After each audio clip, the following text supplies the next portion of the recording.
December 18, 1972. The monsoon clouds hung over Hanoi like a funeral shroud, heavy with moisture and the promise of rain that never came. In the pre-dawn darkness, the air carried the scent of burning charcoal from countless cooking fires, mixed with the metallic tang of industrial smoke from the city's factory. The temperature held steady at 82 degrees, the humidity thick enough to taste. 36,000 feet above the South China Sea, Captain Robert Davidson adjusted his oxygen mask inside the cockpit of a Boeing B-52D Stratofortress. The aircraft's 8 Pratt & Whitney J57 P-43WB turbojet engines produced a continuous thunderous roar that penetrated bone and steel alike. Each engine generated 13,750 pounds of thrust, pushing the massive bomber through the tropical air at 650 miles per hour. The vibration from the engines created a rhythmic pulse that every crew member felt in their chest, a mechanical heartbeat that would either carry them home or become their funeral dirge.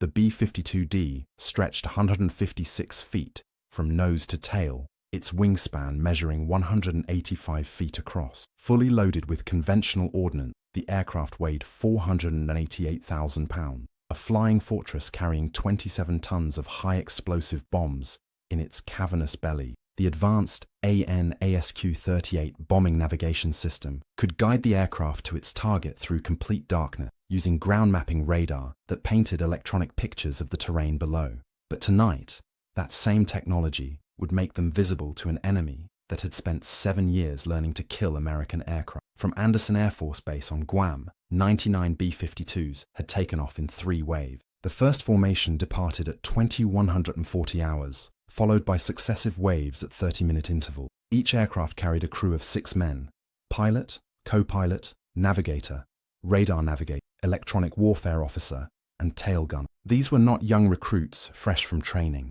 They were seasoned airmen with thousands of flight hours, men who understood that tonight's mission would either end the longest war in American history or become the greatest disaster in Strategic Air Command's existence. The mission bore the classified codename Linebacker 2, though history would remember it by another name: the Christmas bombing. President Richard Nixon had authorized Operation Linebacker 2 after North Vietnamese negotiators walked away from peace talks in Paris, demanding what American officials considered impossible concessions. The North Vietnamese had miscalculated American resolve, believing that domestic opposition to the war would prevent any major military escalation. They were about to discover how wrong they had been. In the bunkers beneath Hanoi, North Vietnamese air defense commanders monitored their Soviet-supplied early warning radars with growing confidence. Colonel Nguyen Van Duc, commanding officer of the 365th Air Defense Regiment, studied the green phosphor displays showing American aircraft approaching from the southeast. The North Vietnamese had constructed the most sophisticated air defense network outside the Soviet Union itself, centered around the deadly S-75 Divina surface-to-air missiles, known to NATO as the SA-2 guideline. Each SA-2 missile weighed 2,300 pounds and carried a 420-pound high-explosive warhead capable of destroying any aircraft within a 250-foot radius. The missiles could reach altitudes of 80,000 feet and achieve speeds of Mach 3.5. More importantly, the North Vietnamese had learned through 7 years of combat how to coordinate multiple missile sites, creating overlapping fields of fire that could saturate entire sections of airspace with deadly projectiles. They had shot down hundreds of American aircraft using these tactics, including sophisticated fighters like the F-4 Phantom and F-105 Thunderchief. The North Vietnamese commanders believed the American B-52s would never risk flying over Hanoi itself. These massive bombers had been used extensively throughout the war, but always against targets in South Vietnam, Laos, and Cambodia, never against the heavily defended heart of North Vietnam. The strategic bombers were too valuable, too vulnerable, and too symbolic to risk in the teeth of concentrated air defenses, or so the North Vietnamese believed. Colonel Duke had studied intelligence reports describing the B-52 Stratofortress. The aircraft was an evolutionary descendant of the B-29 Superfortress that had dropped atomic bombs on Japan. First flown in 1952, the B-52 was designed during the early Cold War as a nuclear delivery system, built to penetrate Soviet airspace at high altitude and deliver thermonuclear weapons to strategic targets. The bomber's massive size made it an easy target for surface-to-air missiles, while its high operating altitude put it well within the engagement envelope of the SA-2 system. But the Americans were coming anyway. At 0030 hours on December 19th, radar stations around Hanoi began detecting the first wave of B-52s crossing into North Vietnamese airspace. The bombers flew in tight formations of 3 aircraft each, maintaining precise spacing and altitude. From the ground, the sound began as a distant rumble, growing to a thunderous roar that shook windows and rattled roof tiles throughout the city. The first target was the Kin No Railroad Yard, a critical logistics hub where supplies from China were transferred to smaller trains bound for the Ho Chi Minh Trail. The lead B-52, call sign Charcoal 01, opened its bomb bay doors at exactly 0045 hours. 27 Mark 82 500-pound bombs tumbled from the aircraft in a precise pattern, their fins stabilizing them as they fell through the humid night air. The bombs impacted in a rectangular carpet measuring 1,300 feet long by 900 feet wide, each explosion creating a crater 30 feet across and 12 feet deep. The psychological impact was immediate and profound. Hanoi had endured bombing raids before, but never with this intensity, never with this precision. The B-52s struck with mechanical persistence, each formation following predetermined flight paths with computer-controlled accuracy. There was no evasive maneuvering, no deviation from course, just methodical destruction delivered from 6 miles above the earth. Yet the North Vietnamese air defense system was ready. At the Bac Mai missile site, launch crews had been tracking the incoming bombers for 20 minutes.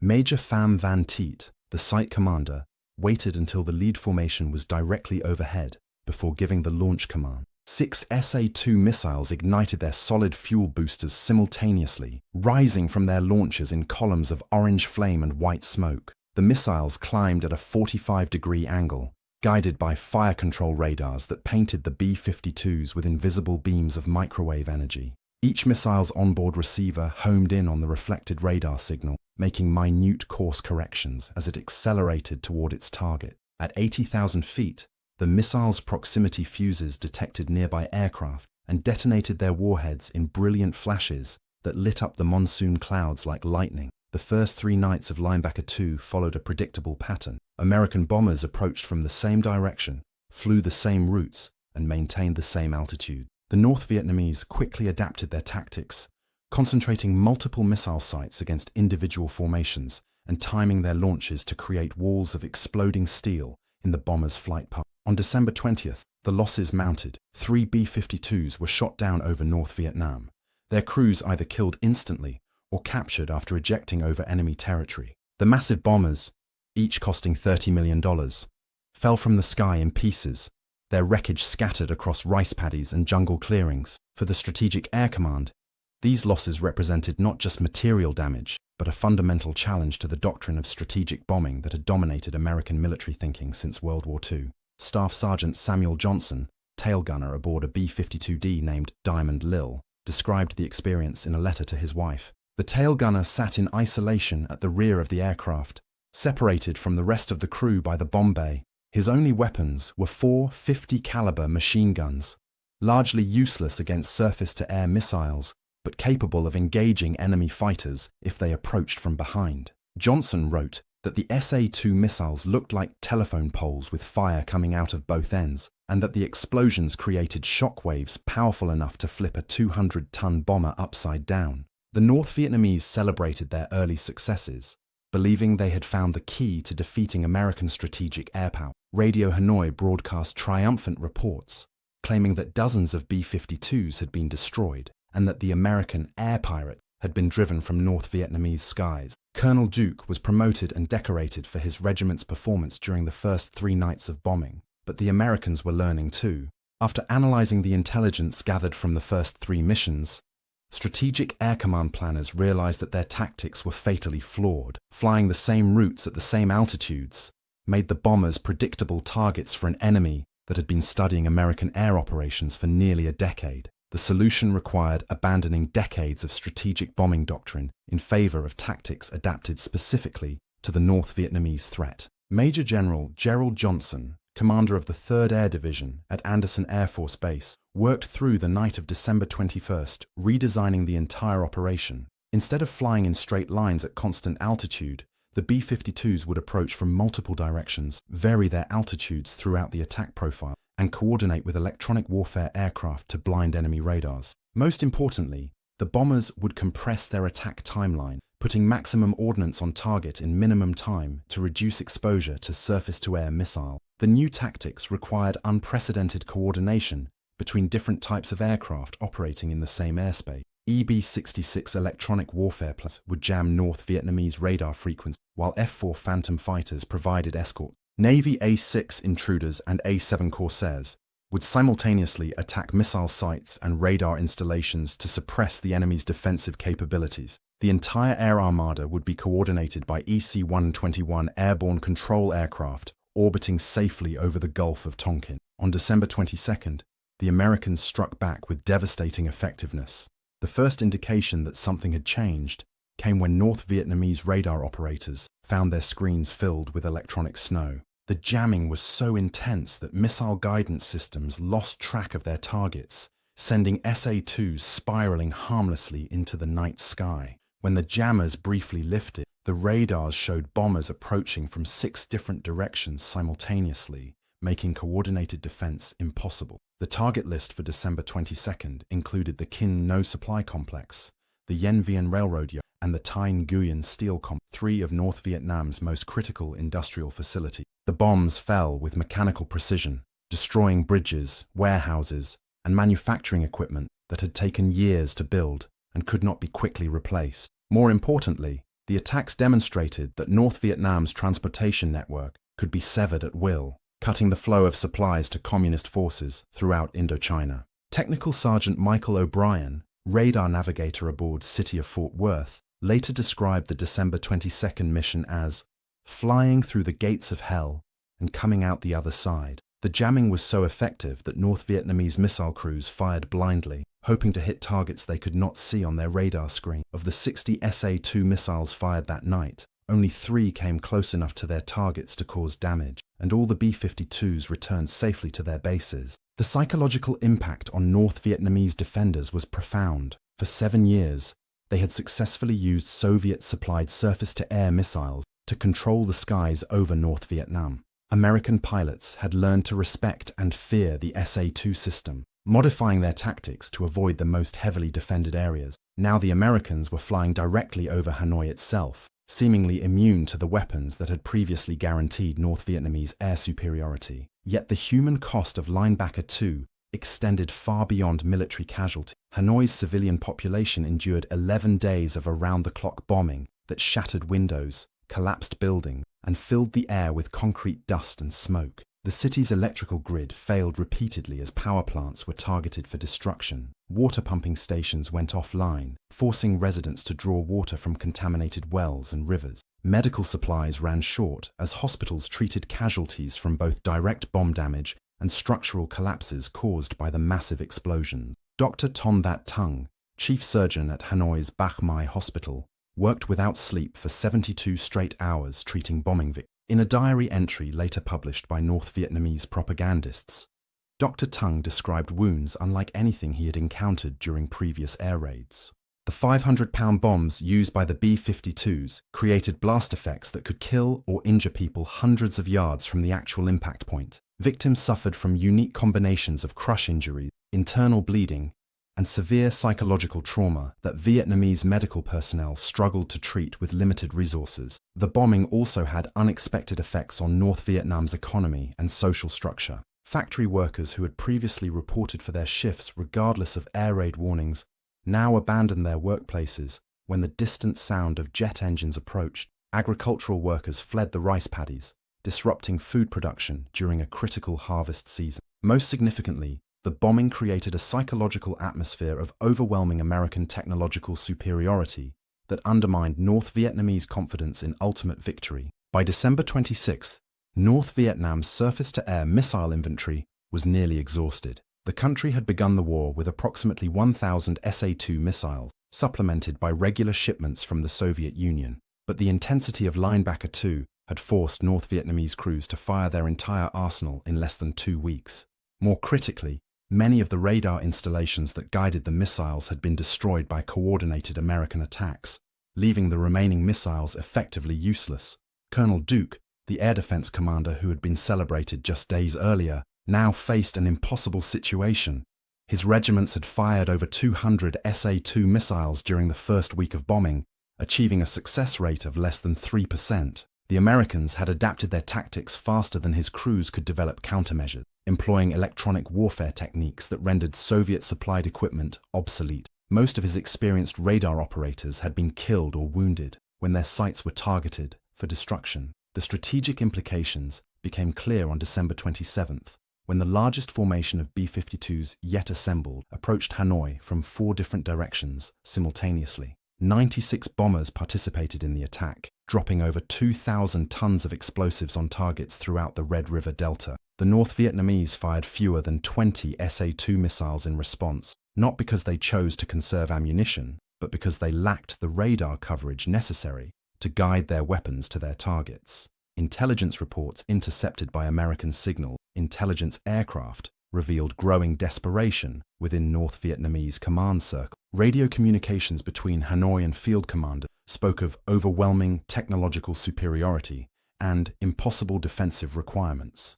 More tellingly, North Vietnamese generals began requesting immediate resupply of surface-to-air missiles from Moscow, acknowledging that their existing stockpiles had been depleted. The Soviet Union found itself in an uncomfortable position. Providing additional military assistance to North Vietnam risked escalating the conflict with the United States at a time when Moscow was pursuing détente with Washington. Soviet Premier Leonid Brezhnev had invested considerable political capital in improving relations with President Nixon, including arms limitation treaties and expanded trade agreements. Resupplying North Vietnam's air defenses could jeopardize those broader strategic objectives. On December 28th, a remarkable incident occurred that would later be remembered as one of the war's most unusual air-to-air engagements.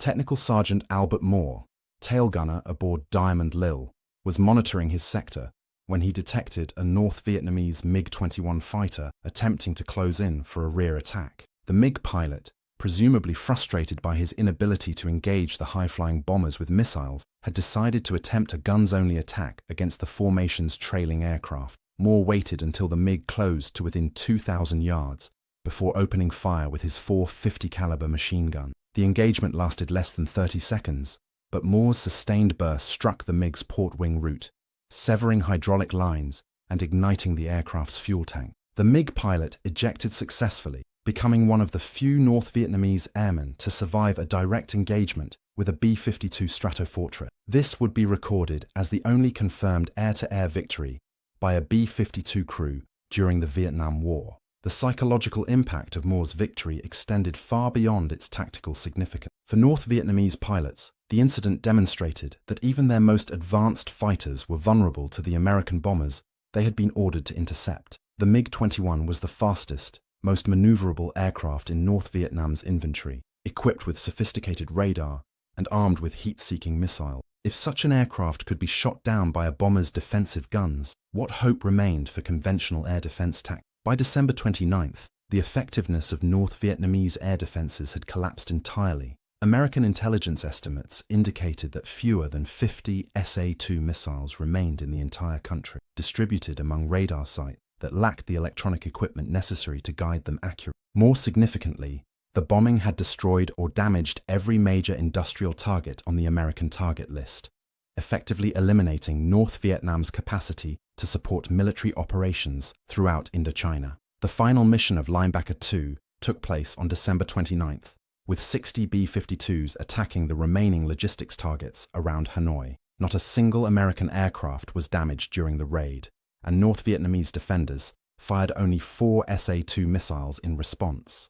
The contrast with the opening night of the campaign was stark. Where the bombing had begun with fierce resistance and significant American losses, it ended with North Vietnamese air defenses essentially eliminated as an effective fighting force. The political implications of Linebacker 2's success became apparent within hours of the final mission. On December 30th, North Vietnamese representatives in Paris sent word through intermediaries that they were prepared to resume peace negotiations without the preconditions they had previously demanded. The message marked a fundamental shift in Hanoi's negotiating position, acknowledging that continued military resistance against American strategic air power was futile. President Nixon, monitoring developments from the White House, recognized that Linebacker 2 had achieved its primary objective, convincing North Vietnam that the United States retained both the capability and the will to destroy their country's industrial infrastructure. The bombing campaign had demonstrated American technological superiority while avoiding the ground combat operations that had proven so costly and controversial throughout the war. Yet the success of Linebacker 2 came with significant costs that extended beyond the immediate military casualty. 15 B-52 bombers had been shot down during the 11-day campaign, with 93 crew members killed, captured, or missing in action. Each lost bomber represented not just the deaths of trained aircrew, but the loss of sophisticated electronic equipment and classified technology that could potentially benefit enemy intelligence services. The civilian casualties in North Vietnam remained a subject of controversy and propaganda throughout the remainder of the war. North Vietnamese sources claimed that over 1,600 civilians had been killed during the Christmas bombings, with many more wounded or left homeless by the destruction. American officials maintained that the bombing had been conducted with precision against legitimate military targets, and that civilian casualties resulted from the North Vietnamese practice of locating military facilities in populated areas. Captain Davidson, the B-52 pilot who had participated in the opening mission of Linebacker 2, reflected on the campaign's conclusion in a letter to his parents. He wrote that the bombing had been simultaneously the most terrifying and the most professionally satisfying experience of his military career. The terror came from flying repeatedly through the most heavily defended airspace in the world, knowing that each mission might be his last.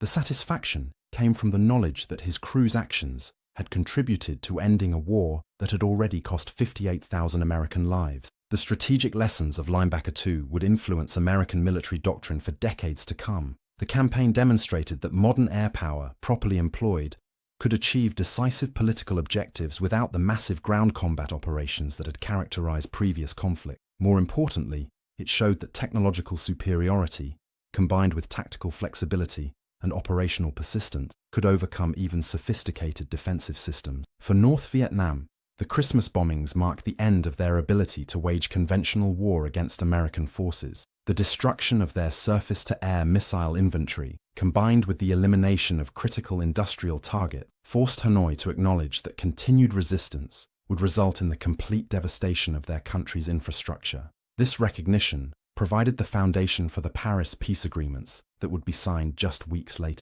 The human dimension of Linebacker 2 extended far beyond statistics and strategic assessments.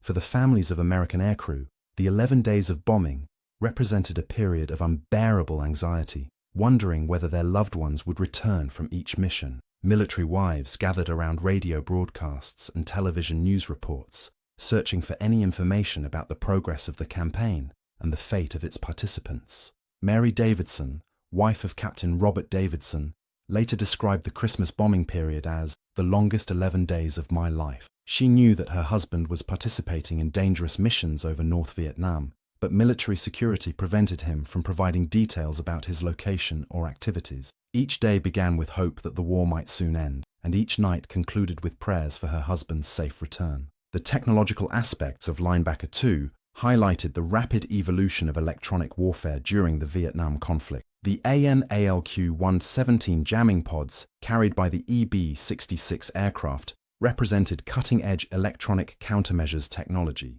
capable of generating noise across multiple radar frequencies simultaneously. These systems had been developed specifically to counter Soviet-supplied air defense equipment, incorporating intelligence gathered from previous conflicts in the Middle East and other theaters. North Vietnamese technicians struggled to adapt their Soviet-supplied equipment to counter American jamming. The SA-2 missile system had been designed during the 1950s, when electronic warfare was relatively primitive compared to the sophisticated systems deployed during Linebacker 2. Soviet engineers had made incremental improvements to the system throughout the 1960s, but these modifications could not keep pace with American advances in electronic countermeasures technology. The logistics of Linebacker 2 required unprecedented coordination between multiple military services and commands. The Air Force provided the B-52 bombers and their supporting tanker aircraft, while the Navy contributed electronic warfare aircraft and fighter escort. Army intelligence units provided target analysis and battle damage assessment, while Marine Corps personnel assisted with search and rescue operations for downed aircrew. Fuel consumption during the campaign reached astronomical levels.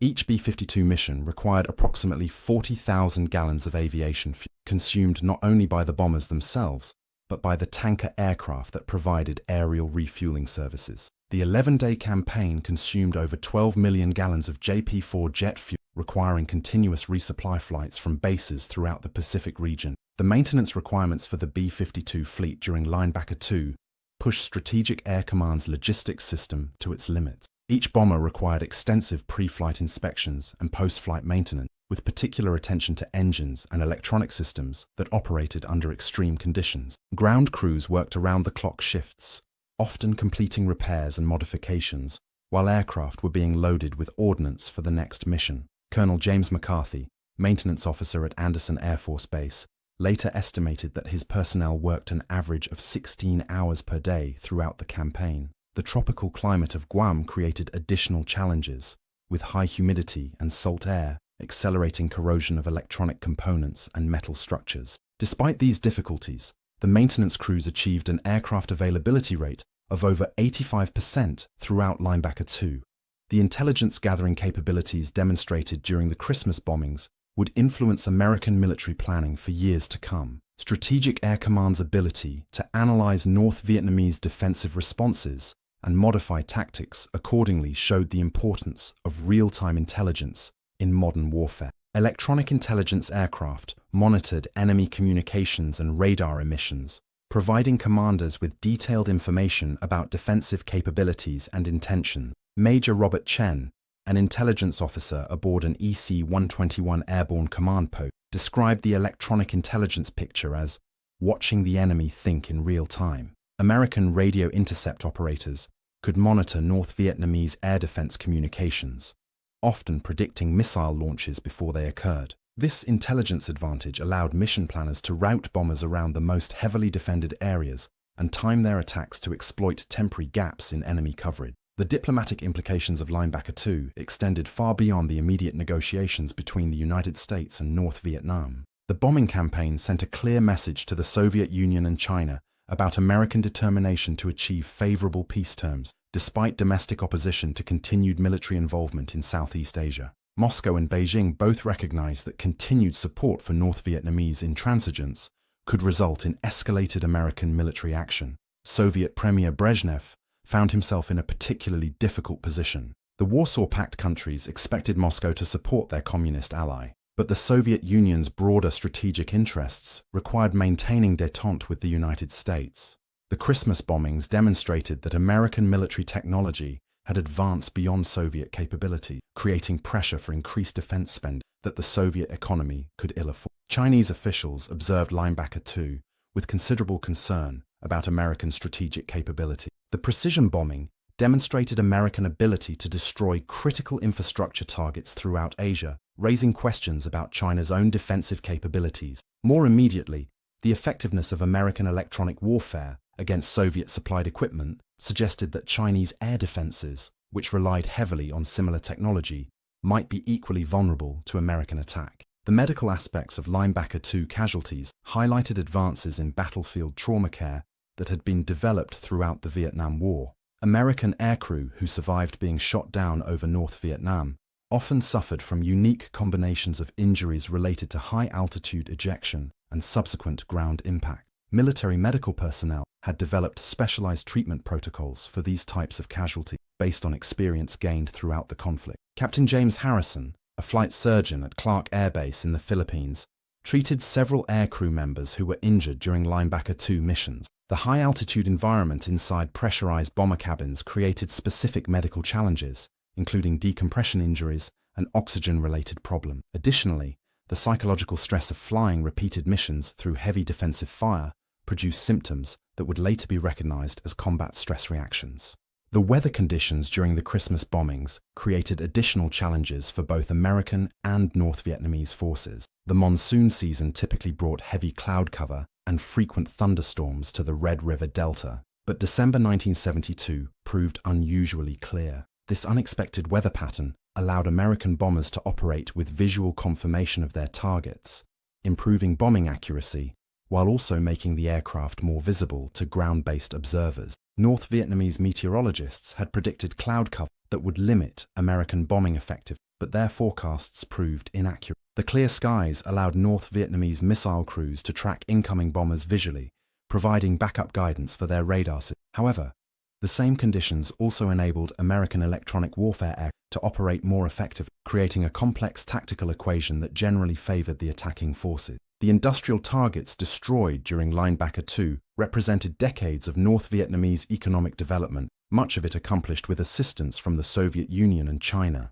The Thanh Nguyen Steel Complex had been built during the 1960s as a symbol of North Vietnamese industrial progress, capable of producing construction materials needed for both military and civilian purposes. Its destruction eliminated North Vietnam's ability to manufacture steel products domestically, forcing increased dependence on foreign suppliers. The Kin No railroad yards served as the primary distribution point for military supplies flowing from China into North Vietnam. The facility included specialized equipment for transferring supplies between different types of railroad, along with maintenance shops and storage warehouses. The bombing destroyed not only the physical infrastructure, but also specialized equipment that could not be easily replaced during wartime conditions. The psychological warfare aspects of Linebacker II were carefully planned to maximize political impact while minimizing unnecessary casualties. American planners deliberately scheduled bombing missions during nighttime hours when factories and transportation facilities would have minimal personnel present. However, the campaign was designed to create maximum psychological pressure on North Vietnamese decision-makers by demonstrating the vulnerability of their most critical infrastructure. Radio broadcasts to North Vietnamese civilians warned of impending attacks and urged evacuation of potential target areas. These warnings served both humanitarian purposes and psychological warfare objectives, forcing North Vietnamese authorities to divert resources towards civilian protection while advertising American technological capabilities. The broadcasts were transmitted in Vietnamese by specially trained personnel who understood local dialects and cultural references. The economic impact of Linebacker II extended far beyond the immediate destruction of physical targets. The bombing campaign disrupted North Vietnam's transportation network at a critical time when agricultural products needed to be distributed from rural areas to urban populations. Rice harvests rotted in remote villages because trucks and trains could not safely transport them to markets in major cities. Industrial workers abandoned their jobs as bombing intensified, preferring to evacuate to rural areas where they felt safer from air attack. This labor shortage compounded the economic disruption caused by physical destruction of factories and equipment. Even facilities that survived direct attack often ceased operations because their workers had fled, or because critical supplies could no longer be delivered reliably. The technological innovations developed during Linebacker II would continue influencing military aviation for decades after. The electronic warfare techniques proven effective against North Vietnamese air defenses became standard components of American tactical doctrine. Similarly, the precision bombing methods developed during the campaign provided the foundation for later advances in guided munitions and computer-assisted targeting systems. Captain Thomas Wright, an electronic warfare officer aboard an B-56, later described Linebacker II as the first modern electronic war. The complexity of coordinating multiple types of jamming equipment while simultaneously communicating with bomber formations required unprecedented technical sophistication. Wright and his colleagues developed new procedures that would become standard practice for electronic warfare operations throughout the remainder of the Cold War. The human cost of Linebacker II extended beyond military casualties to include the psychological trauma experienced by civilians on both sides of the conflict. American families endured anxiety about loved ones participating in dangerous missions, while North Vietnamese families experienced terror from sustained bombing attacks. These psychological effects would influence both societies for years after the war's conclusion. Dr. Sarah Williams, a military psychiatrist who treated aircrew members after their return from Southeast Asia, identified patterns of stress-related symptoms that had not been previously documented in military medical. The combination of repeated exposure to anti-aircraft fire and the knowledge that each mission could result in capture or death created unique psychological pressures that required specialized treatment approaches.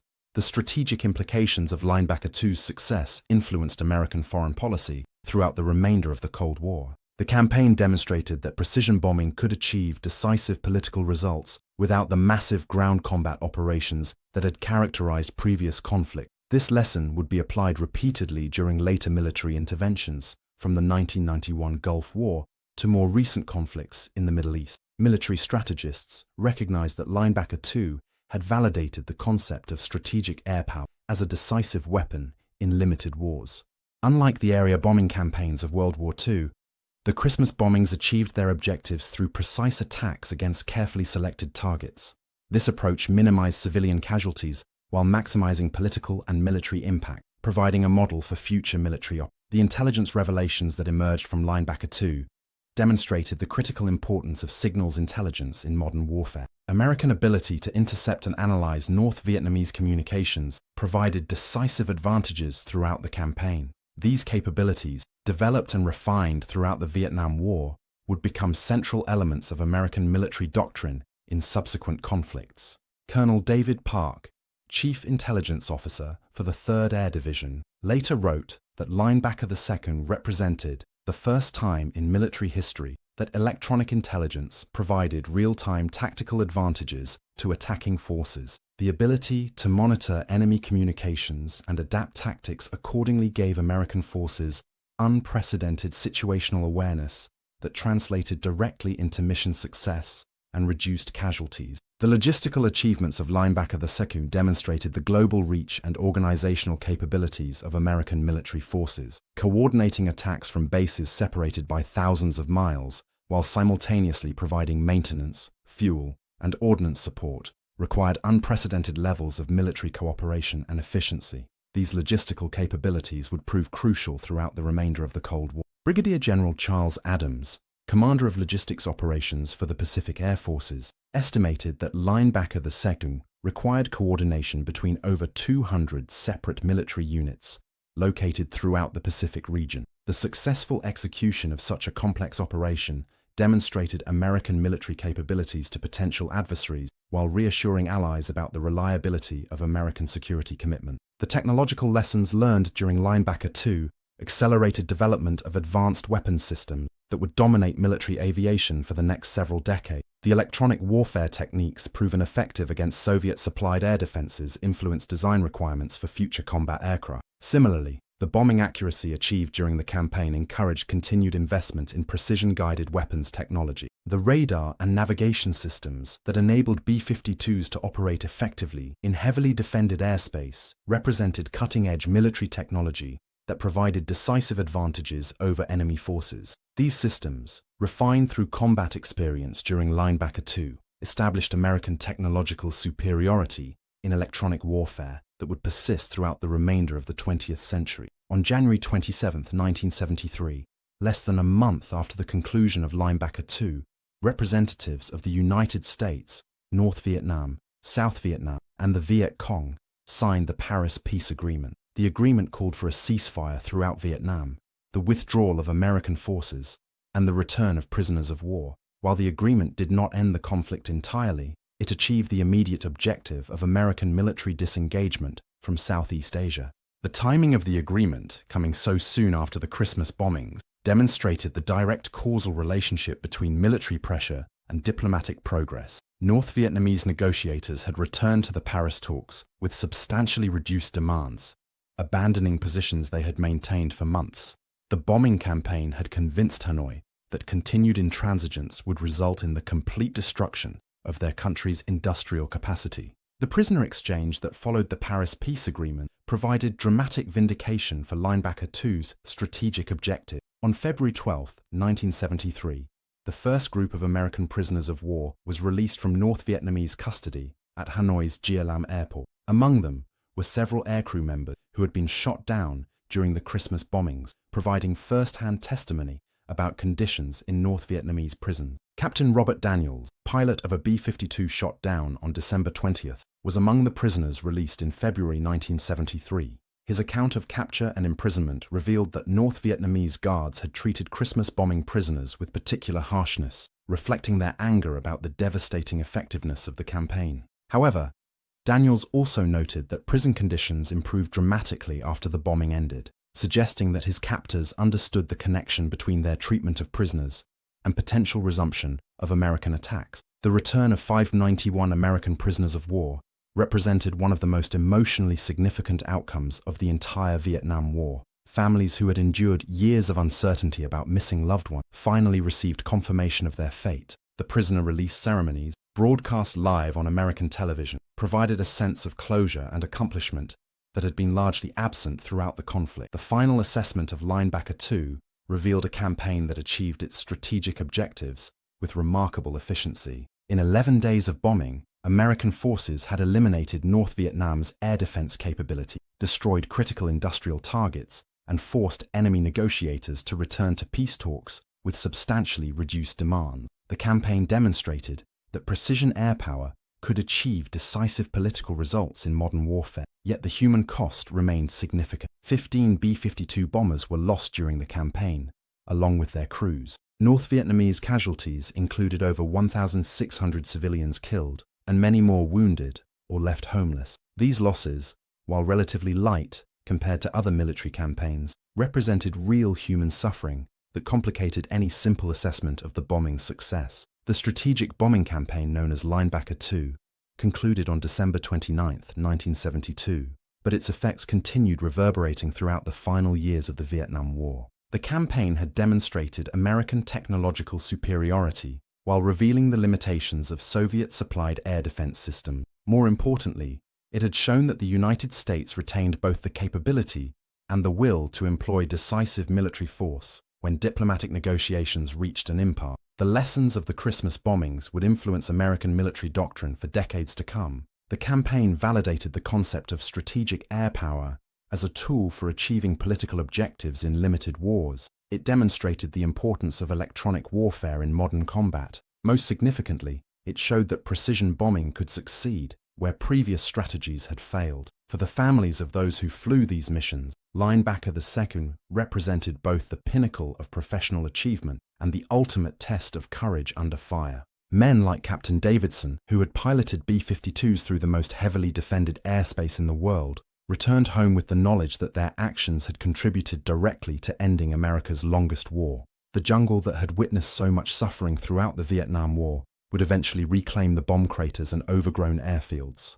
But the memory of those 11 days in December 1972 would endure as a testament to technological innovation, strategic determination, and the courage of ordinary men who flew into extraordinary danger. In the end, the Christmas bombings achieved what years of ground combat could not. They convinced North Vietnam that continued resistance was futile. The B-52 Stratofortress, dismissed as obsolete by some military analysts, had proven decisive in ending the longest war in American history. The thunder of their engines over Hanoi in December 1972 marked not just the end of a campaign, but the beginning of the end of American involvement in Vietnam. The men who flew these missions returned to a country divided about the war they had fought. Some were celebrated as heroes, others were ignored or criticized for their participation in an unpopular conflict. But they shared the knowledge that their actions had brought American prisoners home and ended a war that had already cost too many lives. As we remember the Christmas bombings of 1972,